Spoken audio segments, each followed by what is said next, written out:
गैर मुसलमान वक्फ में उनका क्या काम है, इससे जो 25-26 आर्टिकल है धार्मिक आज़ादी का, उसका वायलेशन है। और 14-15 का वायलेशन इसलिए है क्योंकि जो मुस्लिम प्रैक्टिस करेंगे 5 साल वही डोनेट कर सकते हैं। 2 आग बन गए, एक 5 साल पहले वाले, एक 5 साल से कम वाले, तो दोनों को विधि के सामने समानता का अधिकार है। आप लोग जो है संविधान का ही वायलेशन करके इस बिल को ला रहे हैं।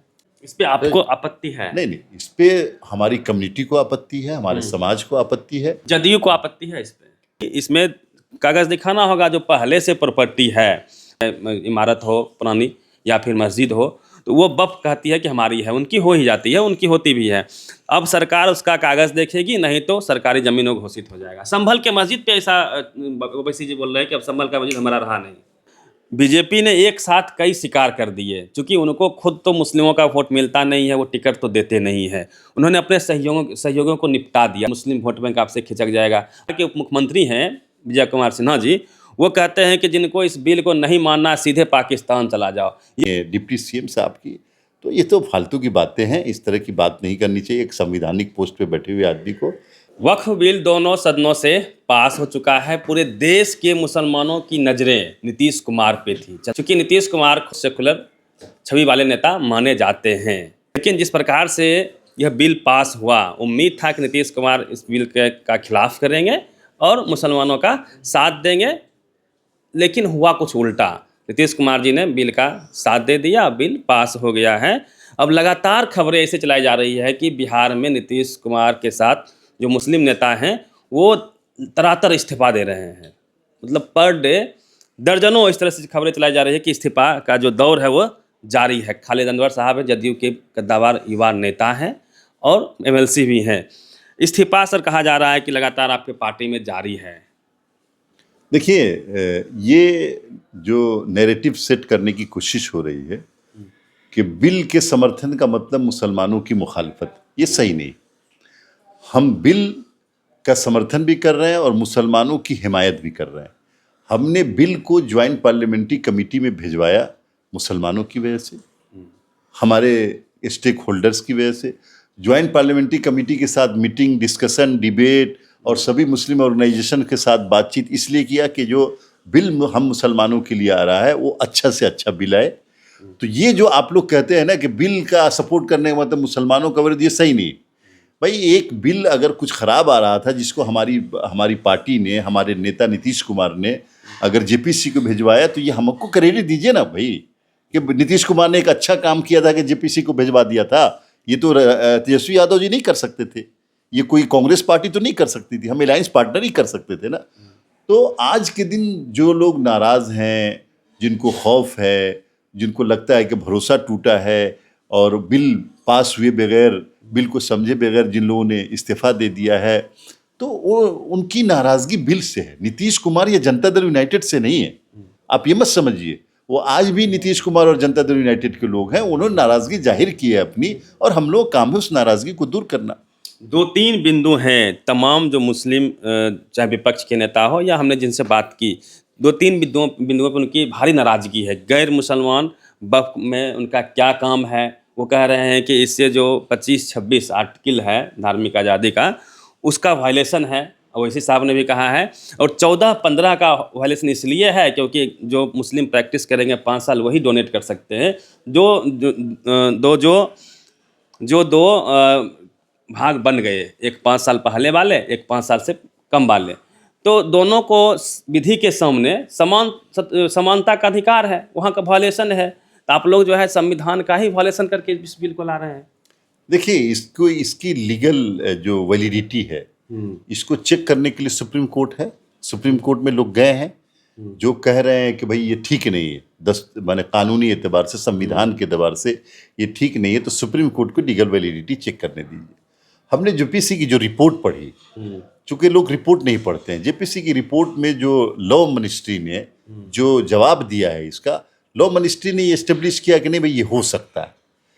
लेकिन मैं ये कहता हूँ कि लॉ मिनिस्ट्री क्या कहेगी, हमको ये देखना चाहिए कि जिनके लिए ये बिल बना रहे हैं वो क्या चाहते हैं। भाई उनका मैनेजमेंट है ना ये। अगर वो ये चाहते हैं कि भाई हमारा बिल है, हमारे लोग ही रहे इसके अंदर, मुसलमानों का वक्फ बोर्ड है, मुसलमान रहे, तो नॉन मुस्लिम का लाने का क्या मतलब। इस पे आपको आपत्ति है? नहीं, इस पे हमारी कम्युनिटी को आपत्ति है, हमारे समाज को आपत्ति है और कंसर्न है, पहले भी था। जदयू को आपत्ति है इस पे? ये बातें कहना बहुत जल्दबाजी होगी, लेकिन हम लोग समाज के कंसर्न को समझने की कोशिश कर रहे हैं। हमारी पार्टी ने जो 5-7 मीटिंगें की थी, 5 मुख्यमंत्री आवास में और एक पार्टी के ऑफिस में, उसमें बहुत सारे कंसर्न लिख के दिए गए थे कि भाई इन चीज़ों को ख़त्म कीजिए।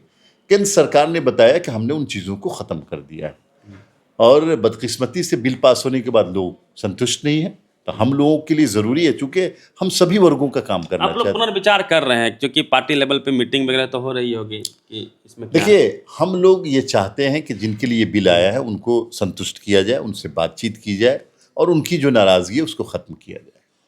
एक सवाल और है सर, लगातार विपक्ष लगातार संसद में लगभग सभी लोगों ने कहा है कि आप मुसलमानों के मंदिर मस्जिद को, उनकी ज़मीन को मतलब छीनना चाहती है सरकार, क्योंकि इसमें कागज़ दिखाना होगा जो पहले से प्रॉपर्टी है बनी हुई, जिस पर वक्फ बोर्ड का दावा होता है कि ये हमारी है, जो धार्मिक प्रॉपर्टी है उनकी, चाहे इमारत हो पुरानी या फिर मस्जिद हो, तो वो वक्फ कहती है कि हमारी है, उनकी हो ही जाती है, उनकी होती भी है। अब सरकार उसका कागज़ देखेगी, नहीं तो सरकारी ज़मीनों घोषित हो जाएगा। संभल के मस्जिद पे ऐसा ओवैसी जी बोल रहे हैं कि अब संभल का मस्जिद हमारा रहा नहीं। नहीं, देखिए, एक बात समझिए, ये बात पहले के बिल में था।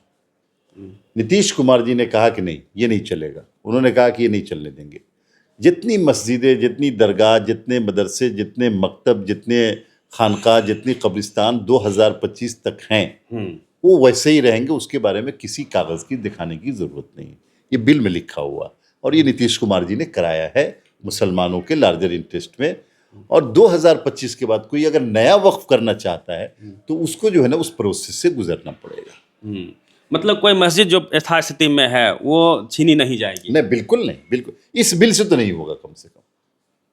और आप लोग बिल को पढ़े भी होंगे, क्या मेजर फायदे हैं? कहा जा रहा है बीजेपी की तरफ से कि पासमानदा मुस्लिम जो हैं उनको विशेष करके फ़ायदा होगा, उनको जगह मिलेगा, उनके जो इस बिल में है कि उनके आबादी के अनुपात में उनको उस बोर्ड में जगह मिलेगा।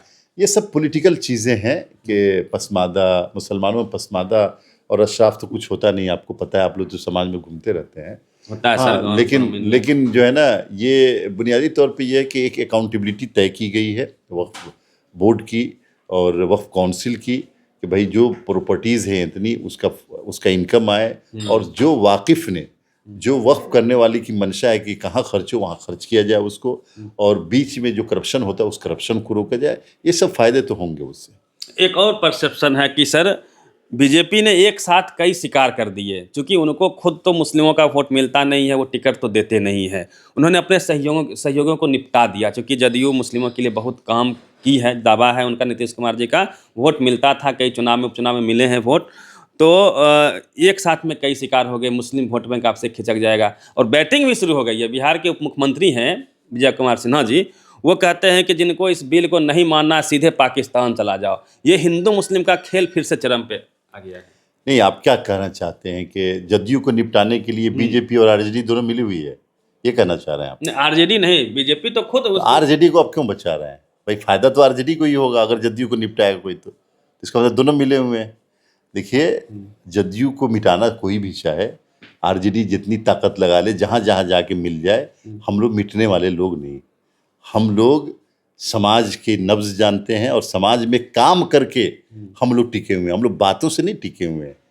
तो इतना आसान नहीं है। और जहाँ तक उसकी बात आप कह रहे हैं माननीय डिप्टी सीएम साहब की, तो ये तो फालतू की बातें हैं, इस तरह की बात नहीं करनी चाहिए। एक संवैधानिक पोस्ट पे बैठे हुए आदमी को, विरोध लोकतंत्र की बुनियाद है, विरोध अगर लोकतांत्रिक तरीके से होता है तो उसका स्वागत होना चाहिए। जदयू से सर यही उम्मीद थी कि जब तक नीतीश जी हैं, उस तरह से जिस तरह से एग्रेसिव पॉलिटिक्स हिंदू मुस्लिम पे बाकी जगह होता है, यूपी में होता है, उसको उन्होंने यहाँ पे लागू होने नहीं दिया बीजेपी के साथ रहते हुए भी। आज चूँकि चुनाव है इस वर्ष, मुस्लिमों को आप क्या आश्वस्त करना चाहेंगे? देखिए, बिहार के जो 2 करोड़ मुसलमान हैं, वो नीतीश कुमार के बारे में उनको कुछ बताने की ज़रूरत नहीं। वो राष्ट्रीय जनता दल को जानते हैं और नीतीश कुमार को जानते हैं। उन्होंने 20 साल से उनके काम को देखा है। कोई आता है नया तो मैं ये करूँगा, मैं वो करूँगा, नीतीश कुमार ने करके दिखाया है। तो नीतीश कुमार से बेइंतहा मुसलमान मोहब्बत करते हैं, और वोट देने की जहाँ तक बात हो सकता है उसमें कमी बेशी हो, लेकिन कोई मुसलमान ऐसा नहीं मिलेगा जो कहे कि नीतीश कुमार अच्छा आदमी नहीं है, नीतीश कुमार ने अच्छा नहीं किया। पॉलिटिकल रीज़न होता है, कहीं वोट मिलता है कहीं नहीं मिलता है। तो 2025 के इलेक्शन में नीतीश कुमार के साथ बड़ी तादाद में लोग आएंगे, और ये राष्ट्रीय जनता दल का सबसे ख़राब परफॉर्मेंस वाला इलेक्शन होने वाला है। जो 2010 में ये 20-21 सीटों पे आ गए थे, आप देखिएगा ये 15-16 सीटों पे सिमट जाएंगे, चूँकि ये बहुत बुरी तरह एक्सपोज हो गए। तो इस वजह तो कहा है कि इस बिल को हम लागू होने नहीं देंगे यदि उनकी सरकार बनती है, बिहार में तो लागू नहीं होगा। हाँ, तो इसी तरह के मुंगेरी लाल के हसीन सपने दिखा दिखा करके उनके पिताजी 15 साल रहे, शासन किए। अब उन हसीन सपनों के सहारे नहीं हो सकता। आपको बताना पड़ेगा कि आप के ऊपर बिहार की जनता ने भरोसा करके आपको 80 सीटें दी, और 17 महीने के लिए सरकार में गए तो 5,000 करोड़ रुपये क्यों लूट लिया आपने? क्यों करप्शन का आरोप लगा? क्यों नहीं आपने ईमानदारी से काम किया? तो पूछा तो जाएगा, सवाल तो पूछा जाएगा। आपने 17 महीने सरकार में मुसलमानों के लिए आवाज़ क्यों नहीं उठाई? आपने जो सरकार बनी उसमें सारा मलाईदार मंत्रालय आपने क्यों रख लिया? क्यों नहीं मुसलमानों को कोई अच्छा मंत्रालय दिया?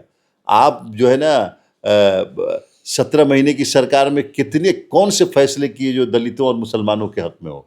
ये तो सिर्फ आप अपने लिए लगे रहे, अपने परिवार को बनाने में लगे रहे।